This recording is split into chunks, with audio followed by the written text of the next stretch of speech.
Hello everyone, this is Abhijit and I welcome you all to our today's session. In the last session we have discussed about the types of electric charges. Now in the today's session we are discussing here about the conductors and insulator. So let's proceed for the today's session. Here is the first point regarding the conductors. Now the definition of conductor is those substances through which electricity can flow. See here असे substances की त्या सबस्टन्सेसच्या through काय flow होऊ शकते तर electricity flow होऊ शकते. तर मग ते सबस्टन्सेस कोणत्या कॅटेगरीमध्ये येतात कंडक्टर्सच्या कॅटेगरीमध्ये येतात. आता या ठिकाणी इलेक्ट्रिसिटी म्हणजेच काय रे इलेक्ट्रिक चार्जेस. पहा की इलेक्ट्रिक चार्जेस म्हणजेच काय रे तर इलेक्ट्रॉन्स. हे जे काय इलेक्ट्रॉन्स आहेत हे इलेक्ट्रॉन्स या इलेक्ट्रॉनचा जो फ्लो आहे तोच काय फॉर्म करतो रे तर तो इलेक्ट्रिसिटीला फॉर्म करतो. म्हणजे त्याच्या इलेक्ट्रॉन्स पासून फ्लो ऑफ इलेक्ट्रॉन्स पासूनच काय तयार होते तिथं इलेक्ट्रिसिटी तयार होते. So therefore here we are using electricity as a electric charges. Okay.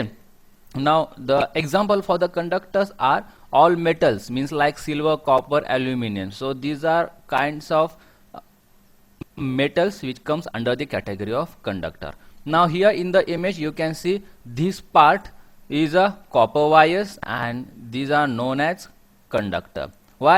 Because through this part electricity can flow, so therefore they are known as conductor. Now here this yellowish and a bluish part is known as insulator because through which electricity cannot flow. ही आता यामध्ये insulator बद्दल जे आपण discuss करणार आहोत ते next slide मध्ये करणार आहोत. So don't worry about that. We will be discussing in more detail about the insulator. So here in the next image the metallic part of this image is also known as conductor. Why? Because through which also passes the electricity or also through which electric charges can flow. Now this black part of this image is known as insulator. Why? Because through this part of 3-pin plug so electricity cannot flow.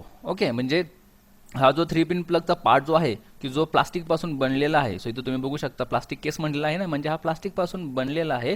तर यामधून electricity flow होऊ शकत नाहीये म्हणून त्याला आपण काय म्हणतो इथं इन्सुलेटर म्हणतो. आणि हा मेटॅलिक पार्ट्स की ज्याच्यामधून इलेक्ट्रिसिटी फ्लो होऊ शकते म्हणून आपण त्याला काय म्हणतो इथं कंडक्टर म्हणतो. Now another example for the conductors is metal alloys. म्हणजे कोणकोणते पा की जसं नायक्रॉम आलं, मॅग्नीन आलं आणि कॉन्स्टंटन आलं. तर यासारखे जे मेटल अलॉयज आहेत ते पण कोणत्या कॅटेगरीमध्ये येतात तर कंडक्टरच्या कॅटेगरीमध्ये येतात.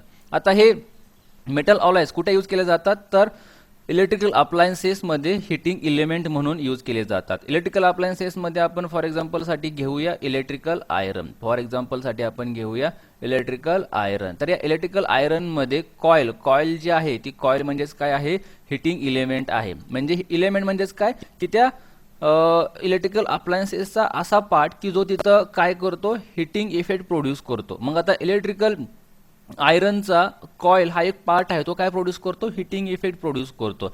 तर ती जी कॉईल आहे किंवा हा जो इलेमेंट आहे इलेक्ट्रिकल आयरनचा तो कोणत्या मटेरियल पासून बनलेला असतो नायक्रॉम या मटेरियल पासून बनलेला असतो किंवा नायक्रॉम या मेटल अलॉय पासून बनलेला असतो.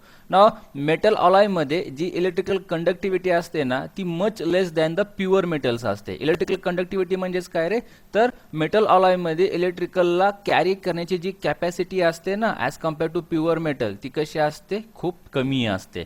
Now come to the next slide. Now another example for the conductor is carbon, but we need to use carbon in the form of graphite and then we can use such a carbon as a conductor. म्हणजे काय कार्बनला आपल्याला ग्राफाइटच्या form मध्ये use केलं पाहिजे तरच आपण कार्बनला काय इथं डिफाइन करू शकतो as a conductor. Then you are also know that the human body is also one of the example of fairly good conductor. Now the time is to learn about the insulator. So here is the definition of the insulator: those substances through which electricity cannot flow. Electricity cannot flow म्हणजे असे substances की ज्यांच्यामधून electricity flow होऊ शकत नाहीये त्यांना आपण काय म्हणतो इन्सुलेटर्स म्हणतो. Now here electricity is also known by the another name, that is the electric charges. Yes, in the last slide in the case of conductor we have seen that the electricity is also known by the another name, electric charges.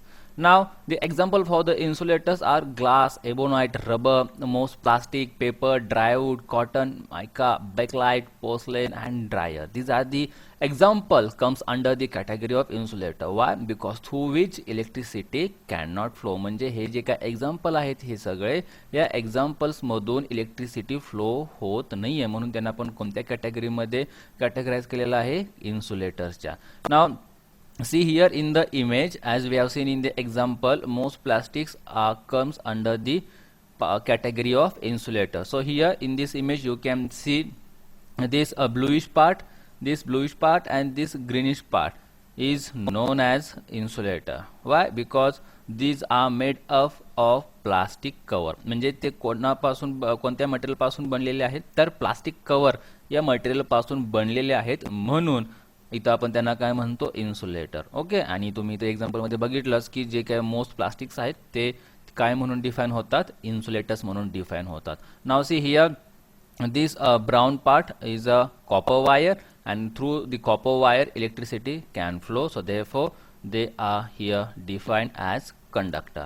Now, the reason for the difference between the insulator and conductor or their behavior, म्हणजे आता conductor आणि insulator यांचं जे behaviour आहे, behaviour म्हणजेच काय की conductor मधून इलेक्ट्रिसिटी फ्लो होते आणि इन्सुलेटर मधून इलेक्ट्रिसिटी फ्लो होत नाहीये. या बिहेवियर मध्ये जो हा डिफरन्स दिसून येतो ना, तर याचं रिझन काय असेल? का कंडक्टर मधून इलेक्ट्रिसिटी फ्लो होते आणि इन्सुलेटर मधून इलेक्ट्रिसिटी फ्लो होत नाहीये? हा जो बिहेवियर मधला डिफरन्स आहे ना, त्याच्या मागे रिझन काय आहे ते इथं आपण आता बघणार आहोत. So first of all, in the case of conductor, see conductors मध्ये काय प्रेझेंट असतात? फ्री इलेक्ट्रॉन्स प्रेझेंट असतात. कारण का? तर ते त्यांच्या मध्ये असणाऱ्या ॲटम आणि ॲटमच्या सेंटरला असणाऱ्या न्यूक्लिय आणि न्यूक्लियरच्या आउटसाइड असणाऱ्या शेल्स मध्ये ते कसे हेल्ड असतात? ते लूजली हेल्ड असतात. म्हणजे पहा की सपोज हा आहे कंडक्टर आणि या कंडक्टर मध्ये आपल्याला माहित आहे की खूप असे स्मॉल पार्टिकल्स असतात की त्या पार्टिकल पासून हा होल कंडक्टर तिथे तयार झालेला असतो, आणि त्या पार्टिकल्सलाच आपण काय म्हणतो रे? ॲटम म्हणतो, राईट. आणि या ॲटमला तर आपण थोडंसं इनलार्ज करून लर्न करूया. हा ॲटम, या ॲटमच्या सेंटरला न्यूक्लियस आणि न्यूक्लियसच्या आउटसाइडला हे काय आहेत? शेल्स आहेत की त्या शेल्समध्ये हे काय असतात? फ्री इलेक्ट्रॉन असतात. कारण का? ते लूजली हेल्ड केलेले असतात, आणि म्हणून त्यांनी काय सांगितलंय की कंडक्टर्समध्ये काय प्रेझेंट असतात? फ्री इलेक्ट्रॉन प्रेझेंट असतात. मग आता हे फ्री इलेक्ट्रॉन प्रेझेंट असल्यामुळे ते काय करतात? तर एका ॲटमकडून दुसऱ्या ॲटमकडे मूव्ह होतात थ्रू आउट दी कंडक्टर. म्हणजे हा जो होल कंडक्टर आहे ना, या होल कंडक्टर मधून काय होतात? तर ते एका ॲटम मधून दुसऱ्या ॲटमकडे मूव्ह होतात, आणि म्हणून पहा इथं त्यांनी काय सांगितले की कंडक्टर मधून इलेक्ट्रिसिटी फ्लो होते. आता तुमच्या लक्षात आला असेल की कंडक्टर मधून इलेक्ट्रिसिटी का फ्लो होते? तर कंडक्टर मध्ये जे ॲटम असतात त्या ॲटम मध्ये फ्री लूजली हेल्ड केलेले फ्री इलेक्ट्रॉन्स असतात, आणि त्यामुळे ते एका ॲटम मधून दुसऱ्या ॲटम मध्ये मूव्ह होऊ शकतात. सो मग इलेक्ट्रॉन मूव्ह होत असतील तर तिथं ऑब्व्हियसली इलेक्ट्रिसिटी मूव्ह होणार ना, कारण इलेक्ट्रिसिटी म्हणजेच काय? तर flow of electric charges. Electricity म्हणजेच काय? Flow of electric charges. Electric charges म्हणजेच काय? तर इलेक्ट्रॉन. म्हणजेच थोडक्यात फ्लो ऑफ इलेक्ट्रॉन म्हणजेच काय?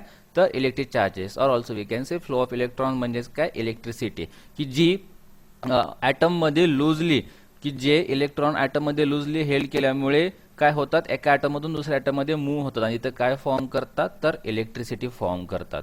बट हे जे पॉइंट आपण डिस्कस केले हे टोटली इन्सुलेटरच्या केसमध्ये रिव्हर्स आहेत. म्हणजे पहा काय त्यांना सांगायचं आहे की इन्सुलेटर्समध्ये म्हणजे प्लास्टिकमध्ये ॲटम असतात, त्या ॲटम मध्ये जे इलेक्ट्रॉन्स असतात ते कसे हेल्ड असतात? स्ट्रॉंगली हेल्ड असतात, आणि इथं कसे आहेत? लूजली हेल्ड आहेत. त्यामुळे ते एका ॲटम मधून दुसऱ्या ॲटमकडे काय होतात? मूव्ह होतात. But in the case of insulator, electrons are strongly held by the nuclei of their atoms, and therefore in the case of insulator there is a no any free electrons, and since there is a no any free electron, so they cannot move from one atom to another, and hence the insulators does not allow electric charges to flow through it. So this is all about the today's session. Now in this slide we have summarized our whole session in few points by relating conductor with the insulator. So in the first point, the definition of conductor, in as we have seen, conductor means substances through which electricity can flow, and the insulator means substances through which electricity cannot flow. Then example like metals मध्ये silver, copper, aluminium म्हणजे जे काही एवढे metals आहेत ते metals कोणत्या कॅटेगरीमध्ये येतात? कंडक्टरच्या. त्यानंतर ना मेटल ऑलॉयज म्हणजे नायक्रो, मॅग्नीन, कॉन्स्टंटन यांसारखे जे काय मेटल ऑलॉयज आहेत ते पण कोणत्या कॅटेगरीमध्ये येतात? कंडक्टरच्या. Human body is also one of the example of fairly good conductor, and also a carbon in the form of graphite is also one of the example of conductor.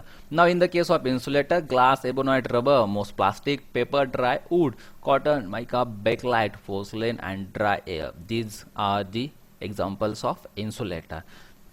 Then as we have seen in the last slide, in the case of conductor there are presence of free electrons, and in the case of insulator there is no any presence of electrons, means there is a absence of free electrons. In the fourth point, in the case of conductor, electrons are loosely held, so therefore they can move from one atom to another atom throughout the conductor. But in the case of insulator, they are strongly held by the nuclei of their atom, so they cannot move from one atom to another atom throughout the conductor. And so in the last case, as the electrons can move from one atom to another atom, conductor can allow electric charges to flow through it. But as the electrons cannot move because they are strongly held by their nuclei of their atom, so they cannot move from one atom to another atom throughout the conductor, and hence it does not allow electric charges to flow through it. So this is the difference between the conductor and insulator in few points. If you have any doubts regarding this session, then you can ask me, but for that you have to join the Telegram group, and the link for joining the Telegram group is given below in the description and also on your screen here you can see. If you like this video, then please do like, share and subscribe. Thank you for joining us. Bye bye, take care.